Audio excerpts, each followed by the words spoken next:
Hey folks, it's Tom, your Frugal Prepper. I want to do a quick video because I've had a lot of people question me about this, ask me about this.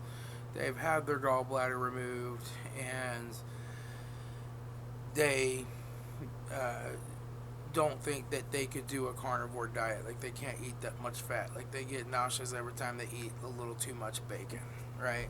Because they don't have any bile concentrated in their gallbladder, to break down and emulsify those fats. So I've had my gallbladder removed about 16 years ago. Um, and Yeah, there's a big difference, especially when they first take it out. You notice you just can't eat the greasy foods anymore. But over time, you start to adjust and be able to handle more and more of those.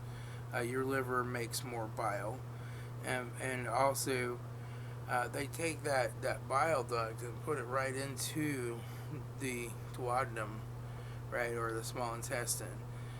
So your liver still drains bile in there, and if you don't eat fat for a long, long time, your liver will become really inefficient at making bile. It'll get thick and sticky. You can actually get a clog in your bile duct where they bypass your gallbladder. So you don't want to just avoid fats altogether, for sure. Um, so uh, and to do the carnivore diet, you're going to need to eat lots of fat to get your body fat adapted and ready to burn fat, right? And to burn fat, you have to emulsify it and break it down so it can get absorbed by the small intestine. That's how you get into ketosis, right? So here's the deal. You have to supplement with something. I personally today use this ox bile, and yes, it's made from an ox. I'll put a link to where I got this on Amazon down below. They also have this ox bile that's considered vegan or vegetarian or something. I don't know how that's possible because it is actually bile from an ox. Uh, so, also, I've tried this Dr. Bird's gallbladder formula. It works wonderfully fine too. I don't notice any difference between these two, to tell you the truth. I know Dr. Berg's has some extra stuff in it, but Dr. Berg's is a whole lot more expensive for 90 tablets, and this is 120 tablets, and it's a whole lot cheaper. So I just take this. I don't take that vegan crap. It doesn't work. I don't know. I don't know. I tried it, and I was like, this stuff isn't working. It isn't doing anything. So, and basically, uh, you just take this. Now, the trick is to learn when to take it. So, you want to let the food, you want to give the food, depending on the size of the meal, right? I eat every time till I'm completely full, and I just eat steak with the fat and the gristle and everything else, and mostly. I eat other fatty meats. And what I'll do is wait hour and a half after I eat, right? Food's been in there long enough to be working through the stomach acid, and then I'll take my ox bile. So what your gallbladder does is it concentrates the bile like 20 times, and then it waits for the stomach to empty, and it squirts it in there right as it's entering the small intestine, right? And that action, it neutralizes the acid, number one, so that it doesn't burn your small intestine, right? And it takes in, as it's neutralizing, it causes kind of a fizzy reaction, and that actually will burst the fats apart and emulsify them into little droplets that your small intestine can absorb. So, since this reacts to acid, it's an acid neutralizer. You don't want to take it like right as you eat, or right before you eat, or right after you eat, because then you're neutralizing the acid that's supposed to be there to break down your food, and you don't break down your food as good, right? Technically, the stomach should make more acid. If you have a healthy digestive system, it probably would. But I find it's best to let my food circulate around in there, and then I will take an ox bile no more than 2 hours later, but maybe an hour and a half, maybe an hour if it was a small meal. I'll take one.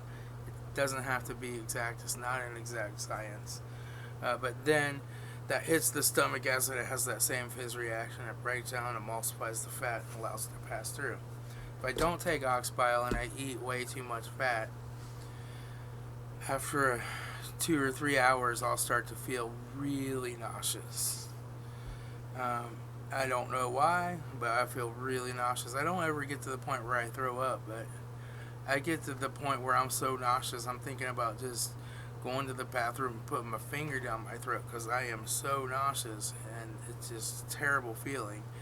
And it usually goes away, and usually drinking something non-carbonated will help, like a coffee or something. But just taking the ox bile helps you avoid that. It helps you break this down. Now, some people will say, don't take this if you have diarrhea. Don't take it if you're constipated. You know, I don't think it makes that much difference. But if I don't take it and I eat high fat and I just deal with the nauseousness and I do that for a few days, I start to get constipated. And this will keep it moving. So, but other people might, I don't know, they might have a different reaction. I don't know. I'm not a doctor and I don't know. And I don't even think this stuff was FDA approved or whatever, but, you know, it works for me. This is what I do. So if you don't have a gallbladder and you want to do a carnivore high-fat diet, you need to get you some ox bile. It's really cheap, and this is something that I'll probably will just take the rest of my life with every meal, because my liver makes bile, but it's just trickling down there in a constant stream, so it's not really enough to give it that big emulsification that it needs. Anyway, that's my tricks for eating keto and carnivore high-fat diets when you don't have a gallbladder. It is possible, and your liver really does start to adapt too. So years ago, when I first started a keto diet, I had to take 2 of these. Today, I only really need to take 1. Also, the bile salts and stuff in this, the bile itself, it gets reabsorbed by the small intestine and reprocessed by the liver. So it can help your liver make more of its own bile as well. And you know, the more bile the merrier. You know, you just can't concentrate it and give it a nice big squirt all of a sudden when the stomach empties. So you know, if you have a choice not to have your gallbladder removed, not have it removed, try not having it removed.